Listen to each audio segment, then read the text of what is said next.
এই স্পটে 3 জন নিহত হয়েছে, হাসপাতালে নিয়ে যাওয়ার পরে আর 2 জন নিহত হয়েছে।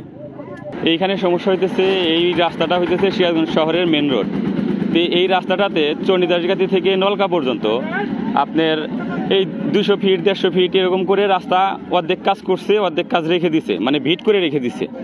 ভিট করে রেখে দেওয়ার কারণে গাড়িগুলা আসতে আপনার ওই ভিটে চাক্কা বাড়ি খায়, মনে করেন যে আপনার লাইন স্রোত হয়ে অন্যদিকে চলে যায়। এখানে দেখতে পেলাম এই শহরে যাওয়ার পথে আর সিএনজি গাড়ি শহর থেকে নলকা যাওয়ার পথে মুখোমুখি সংঘর্ষে হাইস গাড়ি ওই তার বাম ডাইন সাইডে ভ্যান গাড়ি আসছিল, ভ্যান সাইড দেওয়ার জন্য এই দিকে চাপ দিতে এই সিএনজির মুখোমুখি সংঘর্ষ হয়।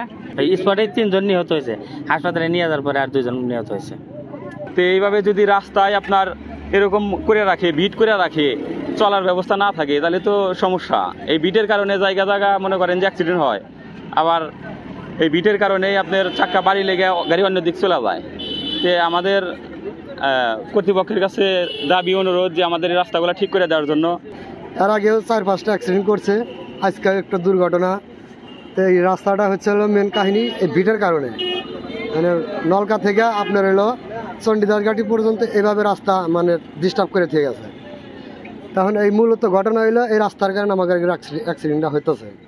আসসালামু আলাইকুম। আজকে বেলা 11টার দিকে একটা মাইক্রোর সাথে সিএনজির দুর্ঘটনা হয় এই কুটিরচর নামক স্থানে হাই রোডের উপর। তো এই সংবাদ পেয়ে আমরা আসার পরে 3 জন স্পট ডেথ পাই এবং তাদেরকে আমরা পোস্টমর্টমের জন্য হাসপাতাল অলরেডি প্রেরণ করছি।